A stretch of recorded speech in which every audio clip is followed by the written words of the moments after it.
Chapter 9. Alexei Kowalski. Proposition. When Alexei and the others awoke, they were all inside the old uranium mine they had passed through earlier. Mike immediately began to try to convince the group to start searching for Galena and the others. Natasha joined in wishing to rescue Yuri. However, Bart shot down all of Mike's suggestions before Alexei or anyone else could even speak up. Mike and his brother Jack stormed off on their own while the others began to prepare for the trip back north. Alexei and the others waited about 30 minutes for the brothers to come back, but they never did, so the group started their trek. Along the way, Bart struck up a conversation with the others, asking their true intentions in coming here. Alexei found him a bit odd, but answered as truthfully as he could, stating simply that curiosity brought him here. Natasha told Bart she had come here because it was her last chance for a grand adventure, as she would not live many more years due to a worsening condition, but urged everyone not to tell Yuri. Bart apologized for pressing her, but quickly went on to ask if the two wished to see something incredible after they met back up with the others. Alexei and Natasha immediately confirmed Bart's suspicions with noticeable excitement, to which he replied, "Then just follow my lead." Alexei, noticing Bart did not seem very concerned about Anna's safety, questioned him about his demeanor. Bart told him in a calm voice, "Anna will get out of there on her own, no worries. That girl can handle herself." Alexei began to grow very suspicious of Bart, and possibly even more of Anna. However, he kept it to himself as the group made their way back. New town. As the group made their way towards the abandoned city, they passed a couple from another group from the apartments. The couple directed them to a grouping of dilapidated buildings to the north. They explained this was where everyone else from the apartments had made their way to. The village was small but had a big fence surrounding it to keep the creatures out, and some of the buildings were still intact and appeared to have working electricity. A few rows of dilapidated houses lined the entrance, while a large church building sat behind them alongside a river. Alexei and the others rejoiced at the sight of a warm fire already started out front of a makeshift bar inside the old church building. Others from the boat were all gathered speaking about their adventures, but before Alexei could listen in, Bart stood atop a picnic table grabbing everyone's attention. He gathered everyone in the area and began to explain about a place he knew about that should hold an incredible amount of useful materials, as it was an abandoned military submarine. Some began to walk away and write him off, but most were growing interested. Alexei thought this was as good a time as any, and interjected, saying he also saw this place. Bart continued to say, "It won't be easy and most certainly won't be safe, but nothing of great value is ever obtained without struggle, right?" The passengers all seemed to cheer in excitement at the end of Bart's speech as he climbed down from the table. Just as Bart climbed off the table, a young woman named Scarlett came up to Bart, yelling to everyone how she heard him talking to himself multiple times and claiming anyone following him is as crazy as he is. This severely lowered the number of willing participants in Bart's grand plan. Iron Beast encased in ice. Alexei and the others, still following Bart's plan, gathered their belongings, warmed up around the fire, and rested for the night before setting off. Everyone woke up bright and early, itching with excitement. Bart took the lead as Alexei had no idea where Bart was actually going and was just as curious as the rest. Their journey took them to the far east of the island. The group ran into a multitude of mutated creatures and dead men, but for the most part, they all had learned how to deal with them without issue. Some of the members following Bart thought they could make a living protecting people from the wildlife around the island. Alexei laughed at the idea, but began to wonder how the island would evolve with so many people running around. Final day, couldn't expect him to keep an eye on all of them. As they reached the edge of land, Bart began walking out onto the ice. The group was hesitant, but soon followed Bart as he confidently trudged through the snowy ice sheets towards seemingly nothing. The fog grew so thick ahead of the group that the furthest back person could not even see Bart in the lead, nor Alexei behind him.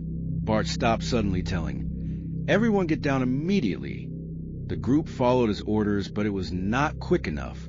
They soon heard a monstrous roar coming from ahead of them in the fog.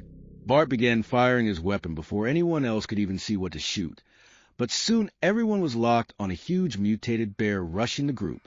The bear slashed at Bart, throwing him across the ice like a rag doll. As the bear was about to slash Alexei next, he thought back to Dima and the time he'd been slashed by one of these. He thought of how he wouldn't be so lucky this time, as the Sadur were across the island, if any were still alive after final day got to them. As Alexei fell to the ground in front of the almost 4-meter-tall bear, it collapsed on top of him. Hansen, one of the passengers who previously stated he wished to hunt these creatures for sport, lay on top of the bear's back with a hunting knife in its neck. The group quickly recovered from the shock and began trying to pull Alexei out from underneath the beast. Alexei made it out unharmed. However, everyone's attention turned to Bart as soon as Alexei was safe. Bart, to everyone's surprise, lay on the ground laughing uncontrollably. As the group approached Bart, he stood up, revealing that his plate vest had taken the majority of the damage, as it fell off his shoulders, still steaming from the heat of the bear slash. Just as the group regained their composure, Bart pointed out an enormous submarine encasing the ice that was now visible with the fogs clearing. The group approached the submarine with caution, as they assumed it would be where the bear had come from. As they walked around the giant, they noticed a large hole in the hull where the bear had made its den. They moved past the hole and climbed up to the main entrance hatch. Bart entered first without any hesitation, while the others, even Alexei, moved much more warily. Just as Bart made it through the hatch, it slammed shut, and Bart screamed, "Help!" while the others scrambled to open the hatch. As they opened the hatch, they found Bart laughing uncontrollably again. Relieved, Alexei jumped down the hatch and began to explore the submarine as the rest followed. There were many rations scattered around, as well as some very well-preserved Kalashnikov rifles. Alexei noticed Bart in another room sneaking something into his pocket, but when he entered, confronting his attention, was immediately drawn to a beautiful SVD sniper rifle. Bart tried to grab it, but Alexei said, "We'll pretend I didn't see you sneaking things in your pocket, and I'll keep the rifle deal." Bart obliged, but began to tell Alexei he had more for them to do if he was interested.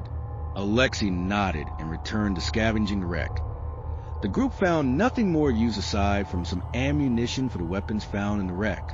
Bloody reunion. The trip back was mostly uneventful. The group retraced their steps with Alexei in the lead this time. As the group approached the new area they had established, darkness started to set in, and they were met with a grim sight. Bodies were littered across the entire town. Nearly 100 bodies lay lifeless at their feet. For passengers were hung up on long stakes at the front entrance to the makeshift bar. Alexei and the others tried to contain their fear. Even Bart was not able to hold back, as they realized the 4 passengers were Galina, Mike, Jack, and Ivanovich. They stepped inside the bar, checking for any evidence of what had happened, while discussing their ideas. After about 10 minutes or so searching for any sign of what may have caused this, they heard voices coming from a stack of shipping containers in the back of town. Alexei took hold of the door, while Bart readied his weapon, and the rest of the group backed him up, not knowing who or what might be inside. As they opened the door, everyone's fear was put to rest when they were met with familiar faces. Chapter 10. Yuri Slavostov. Freedom at a cost. Yuri woke up to Anna, already awake and eating a piece of bread. She reached out to hand Yuri another piece she had, telling him, "It's from the monsters." Yuri thought to himself why he should eat something from them, but as his stomach growled, he quickly changed his mind. The final day's soldiers were all in the back rooms having a heated conversation Yuri could just barely make out. As the two ate their bread and listened, they heard one of the soldiers say, "Things are getting out of hand fast. We need to leave a mark." Another said softly, "Perhaps the Sadur soldiers could be of use to us." Then another raised his voice, demanding the rest gather at the door. Just like that, about 20 of them came out from the back rooms, one yelling to someone in the back to keep an eye on the hostages. As they left, Anna whispered to Yuri, "I think there's only one in there we can get out of here."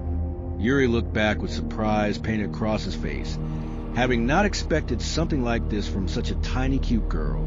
Anna got up and slowly snuck over to back rooms. She hand signaled for Yuri to join her after signaling there was only one left, while peeking around the corner to get a better view at what they would be dealing with. They would have to subdue the soldier as they would never make out of the door before he heard and killed them. As Anna thought there was only one soldier resting in a locker room with a large map across a table in the center of the room. As the two peered into the room from around the corner, Yuri nudged Anna while trying to lean closer, making her stumble. The soldier immediately snapped to attention and began to walk out to check on them. The two scrambled to think of something, but before he could think of anything, Yuri felt a hard slap across his face. Anna screamed at him, claiming he had touched her, and if he ever did it again, she would kill him. The soldier turned his attention to Yuri as he turned the corner, but before he spoke a word, Anna used her height to her advantage and shoved a piece of broken glass into the soldier's chin. Monumental discovery. The soldier died instantly at Yuri's feet, while Yuri once again just stood there in amazement. Yuri was a thrill seeker and known to be a bit crazy, but Anna was on an entirely different level. After seeing Anna's show of bravery, Yuri found himself missing Natasha and wondering if she was all right. He quickly snapped himself out of it, knowing that any moment they could be dead, and the clock on their lives had just started. Yuri began to move towards the door, but Anna, covered in blood, stopped him. She claimed they needed the information in that room, that it was invaluable. Yuri was very confused, but he figured there was no time to debate and obliged. Anna ran to the room, pulled out her PDA and took a picture of the map. As she stared at it in amazement, Yuri looked at the map, but he did not see what was so special about it. It was a full map of the island with some scribbles on it. The only ones able to be made out were E1-5, and each number had a name next to it. E1 was Astrius, E2 was Orion, E3 was Tithonus, E4 was Cephalus, and finally E5 said Ares next to it. Yuri began to grow suspicious of Anna, but there was no time. The two scoured the room as fast as they could. Aside from the map and some weapons, there wasn't much, but Anna did grab a little metal box-looking item and stuffed in her jacket as they left. Yuri asked her what that was all about, and Anna told him there was a lot more on this island aside from adventure. The two rushed to the door controls. They slammed the large metal button down to trigger the unlocking mechanism. The door took about 2 minutes to open, enough for a person to slip out. Yuri had timed it every time it was opened while he was trapped there. Those 2 minutes seemed like an eternity as the loud metal door slowly unlocked and opened. Just as the door was open enough for the two to slip through, shots were fired at them from behind. Another soldier must have been in the lower basement area, busy with something else. The shots hit Anna as she was squeezing through the doorway, but Yuri managed to shoot and kill the final day soldier. He grabbed Anna and got outside with her, but was stunned by the light, having been underground for so long. Yuri regained his composure, carrying Anna to a nearby building to see how bad her wound was. The building appeared to be some type of research facility, with E5 written on signs all over it. Anna was barely conscious, but urged Yuri that she would be fine as she injected a small syringe into her arm. Anna screamed in pain for a brief moment, but she seemed to regain her composure rapidly. While awake, Anna was still weak and leaned against the counter Yuri had placed her on. He began to realize he had just taken someone's life. This was something entirely new to Yuri, something he never planned on experiencing. However, Anna lightly smacked his face, snapping him out of his thoughts. She told Yuri he needed to search this building, that it was too important to leave behind now. Yuri argued with her, asking if she had lost her mind. Anna begged him to just trust her. She pleaded that they didn't have time for her to explain. After a few minutes, Yuri gave in and searched the building for a blueprint for some scientific device. Anna explained that it would be marked with a large E5. Yuri scoured the building floor by floor until reaching the 6th floor, where he found a small office. There was a radar system as well as some radio equipment scattered around, with a skeleton laid out on the floor. The blueprint was, just as Anna said, unmistakable. Yuri rejoiced, but the moment he began to return downstairs, heard gunshots. Yuri quietly rushed back downstairs to where he had left Anna, but she was nowhere to be found. He feared the worst, but was relieved when she tapped his shoulder from behind a small countertop. She pulled him down with her and told him to be quiet as they watched a sizable squadron of final day soldiers returning to their base. The soldiers did not stay inside long. triggering the bunker door to reopen before it had even finished closing. The soldiers rushed past the building where Yuri and Anna hid, angrily speaking about examples being made. Return. Yuri and Anna did their best to sneak into the nearby woods, thinking it would give them more cover should they be spotted. They safely made it back to the airfield they had passed on their way there the day prior. The location was not very far from where they were held, but it was a decent enough distance away where the two felt safe to rest. Anna's wounds had started healing, as if she used magic medicine, but they were still affecting her. She had lost a good amount of blood before the miracle medicine she used kicked in. Yuri, seeing this, questioned her about the medicine and what exactly she injected. Anna told Yuri while holding another small injector stick, said, I said, you gotta have a little more faith in the unknown if you ever want to discover anything of value. Yuri went from skeptical to intrigued, but rejoiced at the idea of getting back to the others, and more so back to Natasha. The two rested up for a few hours at the airfield, making sure Anna's wound was completely closed before trying to move again. Yuri searched the airfield again to make sure they had not missed anything the other day. He came across a small statue of what looked like one of the final day's soldiers. Yuri scoffed and then threw it across the room. As the statue hit the wall, it broke, and something seemed to fall out of it. When Yuri checked what it was, it seemed to be a small key which reminded Yuri of the only door in this building that would not open. He rushed to the door and inserted the key, opening a door to a closet filled with rations, ammunition, as well as seeds of some sort with some gardening supplies. Yuri returned to the lower levels and checked on Anna, who was on her feet stretching. Yuri told Anna the discovery, and they decided to lock it back up and take the key for another time. The two set back out to return to the others. As they reached the apartment buildings, they found a note directing them to a small town a little south of the city. When approaching the small town, Yuri and Anna's faces grew pale as they gazed over nearly 100 bodies littered across the town. As they walked to the town filled with corpses, they spotted a small military group wearing strange camo. The two tried to hide, but one of the soldiers noticed them and called them over in a kind voice. Yuri and Anna were very suspicious of these soldiers, but had a good idea who was responsible for the massacre. The soldiers' leader explained that they were the Sadur unit, and their main mission now is to help any remaining survivors on the island evacuate. Chapter 11. Jonathan, Sparrow, Stockholm, Sadur, John, Brick, and Horik set off to the south, making their way to a small compound in the woods with a giant satellite tower in the back. Horik explained that these soldiers had been on the island longer than any of us and knew a lot. The group knocked on a large front gate, while Horik yelled for someone named Colton. John knew exactly who these people were, but decided to keep his mouth shut for the sake of his cover.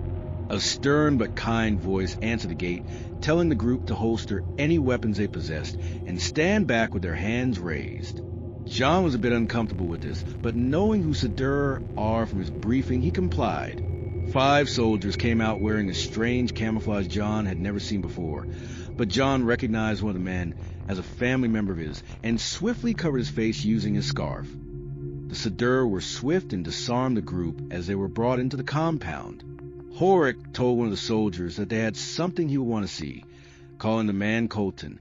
The man brought them into a small building with makeshift lab equipment set up inside. While they were in such tight quarters, Colton's soldiers surrounded the outside of the building, watching through the windows.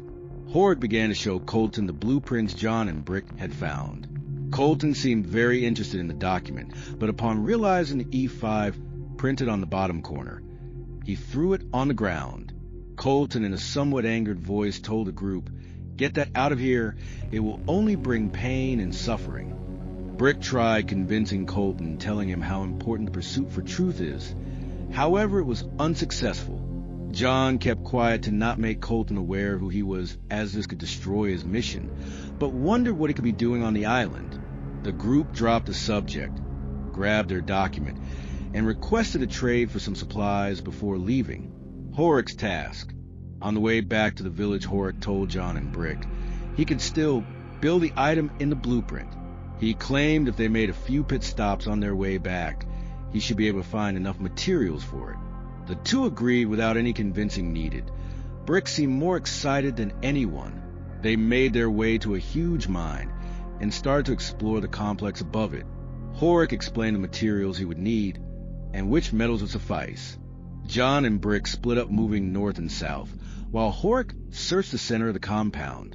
It wasn't long before a massive group of dead men found their way into the complex. Thankfully, John spotted them while searching a rooftop and used his PDA provided by the Condors to contact the others and warn them. Unfortunately, neither of the others answered. John tried to get a visual on either of the others but was unsuccessful.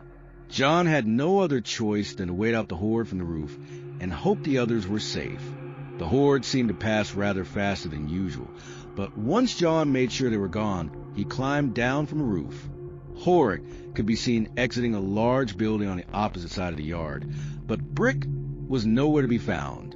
John started to search the area where Brick was searching for materials at. As he approached another large building with a conveyor belt coming out of it, he heard Brick yelling. John found the door, but it wouldn't budge. Something was jamming it from the other side. Brick was in serious trouble. While hiding inside the building, he had opened a door to a room filled with dead men. John gave up on getting the door open and started looking for an alternate way inside. After a minute or two, John managed to squeeze inside through the conveyor belt entrance. Brick was surrounded by dead men. Even so, the mountain of a man was putting up a good fight. John stepped in just in time and finished off one of the dead men, who was about to bite Brick in the neck. The two finished off the rest, and Brick rushed John out of the building, sealing the door behind them before the dead men woke up. Brick had a small device similar to a Geiger counter attached to his belt that was making strange noises while they were inside. Valuable information. Brick thanked John as they returned to Horik with their materials. They had not gathered much individually, but together Horik believed it would be enough. Before Horik could finish going over materials, Brick started to explain why he came to the island. John thought to himself this was a strange time to suddenly start sharing, but he patiently listened. Brick explained that himself and a group of friends all grew up on the island, that they were all forced to leave their home when they were still young, and they all yearned to know why. He began to explain that something greater wanted him here, but before he could finish his thought, he started coughing up blood. John and Horik forced Brick into one of the buildings, trying to figure out what was happening to him. Brick managed to catch his breath and stopped the cough long enough to tell the two not to worry. He explained that this island had secret laboratories on it that held all sorts of futuristic technology the world has never seen. Another horse cough splashed blood onto a rag Brick now held his mouth. He went on to tell them about an injector that could heal almost any sickness in a fraction of time, even fatal injuries. John knew immediately this would be the exact kind of thing his superiors would be interested in. Brick continued, saying his group had a few of these injectors they had gathered from their first visit to a lab where they learned most of this information and met their leader. Turning point. John grew suspicious of this leader they met in a lab, but he knew he had found enough to bring back and secure his rank among the other Condor security soldiers. When Brick finished explaining, John rushed the group to get back so they could try to help Brick.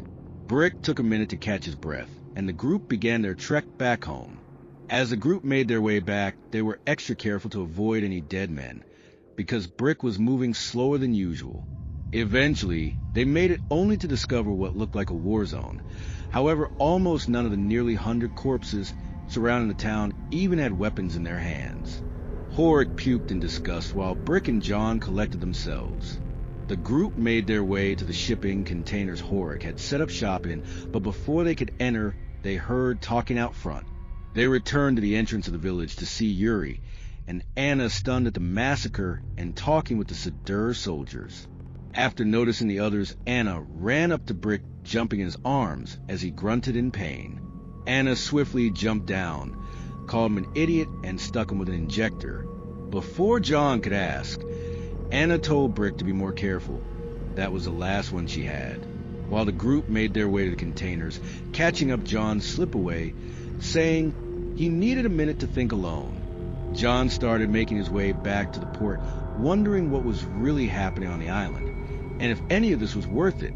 After contacting the main terminal on his PDA, he approached the gates of the port to be greeted by none other than Loki. Surprised to see Loki on the island, John inquired about what he was doing here. Loki told John he was setting up for the next batch of passengers to the island. John began to speak, but before he could utter a word, Loki interrupted, telling him they needed to go to the office and speak immediately. John followed his orders and followed him to the main building of the compound. It was a large 3-story building with a big open area, housing a bar on the first floor, and the other 2 were offices with radio equipment. John and Loki went to the top floor as John began to explain all he had found out. He explained about the labs, the final day's soldiers, and all the advanced technology hidden on the island. Finally, John informed Loki of the massacre and that most of the passengers were now dead, urging him not to bring more people to their deaths. Loki stared at John for a moment with a very stern, almost angry face before he broke out in laughter. John wasn't quite sure what to make of Loki's reaction and waited for him to explain himself. After a few minutes of laughter, Loki collected himself and explained they didn't care about sci-fi fantasy bullshit and that they were more interested in who these soldiers were. Loki told John he would need to go back and bring more information on these final day soldiers if he wanted to call his mission complete. John was now visibly angered as he grit his teeth and accepted the order. However, he followed the acceptance with again urging Loki to not bring anyone else to the island. Loki laughed again before telling John that was one of their main sources of income. John seemed confused by this statement. So Loki explained that the Russian Federation would corruptly pay Condor to feed civilians to the island. John seemed even more confused now and asked how that could benefit the Russian Federation. Loki continued telling John the Federation would rather not waste more soldiers trying to clear out the island and made it clear this deal would stay. John hung his head and hesitantly began his trip back to the others, as they were his best chance at getting more information about Final Day.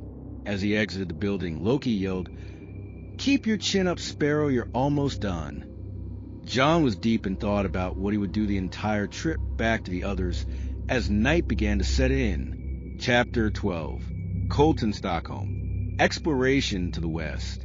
Colton and his men had met with some wanderers from time to time. They were all passengers of a Condor ship that had come to the island a week or so prior. Colton thought about how he might need to make use of some of them and hire them off the record to help out. However, most of his thoughts were filled with Final Day soldiers killing him and his men. Colton wondered how he might complete his mission without alerting the soldiers, but ultimately came up with nothing. Being tired of wasting days sitting around weighing options, Colton decided to make a journey away from everything. He directed his men to gather at the gates with extra layers of clothing, as they would be venturing out onto the ice sheets. Some of the men questioned his reasoning, but Colton explained he had seen what looked faintly like a building in the distance during his boat ride to the island. Sadur gathered at the gates, and with Colton in the lead, they made their way to the west back towards the shipwreck, where all the Federation soldiers went missing. They had not returned to this location since that day, but often remembered the horrors that occurred all around it. As the group approached the wreck, Colton made his way onto the ice sheets and continued to the west. Horror on the ice. The group approached what looked like a rock outcropping coming up from under the ice, with a giant cave inside. As they made their way towards it, they discovered an old campsite inside the cave. Colton thought maybe one of the passengers had made it, but upon closer inspection, determined it to be years old. There wasn't much of value inside. All the weapons that were in far too poor shape to use.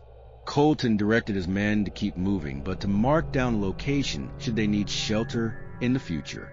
Before Colton could turn around and move out of the cave, a bear standing over 5 meters high, and right behind Colton, slashed at him with lightning speed.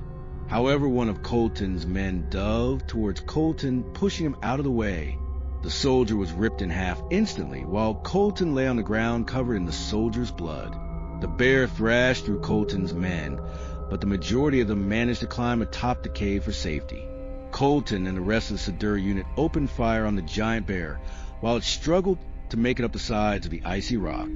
Nothing seemed to faze the bear until one of the soldiers managed to hit it in the back of its neck, which was immediately effective. The bear roared in pain as it fell from the side of the rock, cracking the ice below. Colton and his men climbed down, while the bear lay lifeless on the cracked ice, being careful to avoid the damaged ice sheets. Colton felt defeated watching more and more of his soldiers die. He began to doubt the value of their mission on Eos. The Sadur unit began debating whether or not to return home. They had fought many bears where their base was located, but nothing like this. Without extreme luck, they would not survive another encounter like this. Just as Colton was about to direct Sadur back east, he noticed a small dark shape in the distance. Fort Solitude. It looked like a small helicopter crashed on the ice sheets, and as Colton and the men approached it, they discovered that was exactly what it was.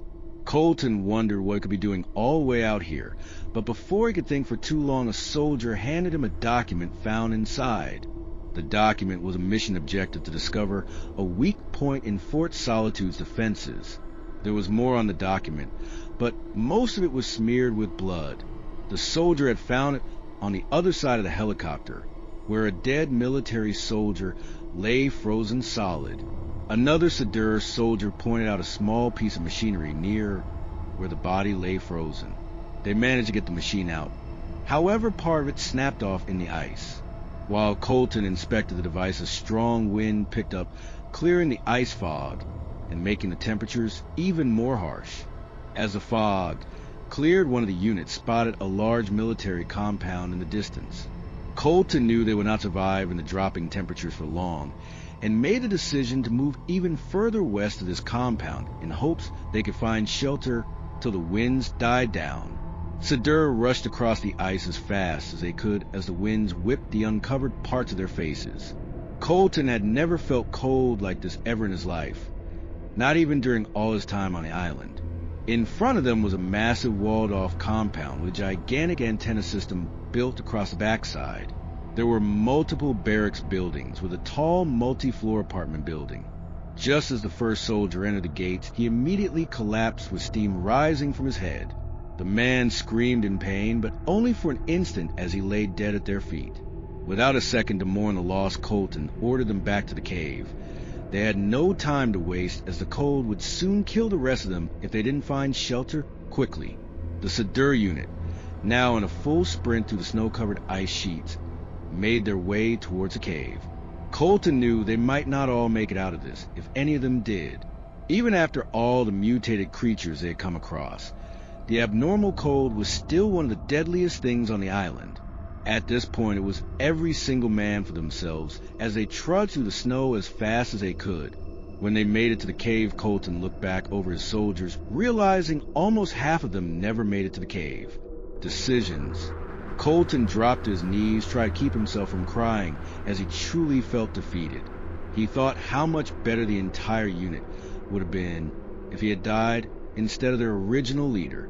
Another Sadur soldier grabbed Colton, shaking him and reminding him of all the days they had survived because of him. She reminded Colton they still had work to do, and they quickly used materials from the old campsite to start a fire while Colton collected himself and began helping. Thankfully for them, there was enough to fuel a fire for an hour or so for them to regain some body heat. Over the next hour, Colton and his men spoke of the large compound they found, wondering how it got there and what it could be. Most of all, they wondered what could have possibly happened to the soldier who perished stepping through the gates. Colton spoke of how it could be a great home from away from final day if they could figure out a way inside. The rest of Sadur disagreed, not wanting to risk going through what they had again, and Colton agreed. The fire slowly started to crackle out as Colton and the others began moving back east. The Sadur still shivered as they moved through the snow. When they made it to dry land, they had miscalculated a bit and ended up north from the shipwreck. They began moving inland, but along the trip were stopped in their tracks as hundreds, maybe even thousands of shots echoed through the area. All the shots seemed to be coming from somewhere nearby to the northeast. Colton and the rest of them carefully made their way towards the gunshots in case someone was in need of their help. Before they could get to the area, they believed the shots to have come from Colton hit the ground, signaling for the rest to do the same. Final day soldiers were moving in a sizable group ahead of them, but the final day soldiers were moving too fast to notice Colton and his men. They stayed put for a little while, and then slowly moved ahead to the location of the shots. What Sadur saw next could only be described as a massacre. They checked over nearly 100 bodies, without a single survivor. Feeling even more defeated, Colton began to lose hope he would ever make it off this island alive, let alone complete his mission. Just as Colton was about to order his men to begin moving back to explain to his superiors their mission could not be completed, he saw a young, short woman limping with another man who tried to hide when noticing Colton. Colton decided at that moment he would do what he could to get everyone that was left on this island to safety and called the two over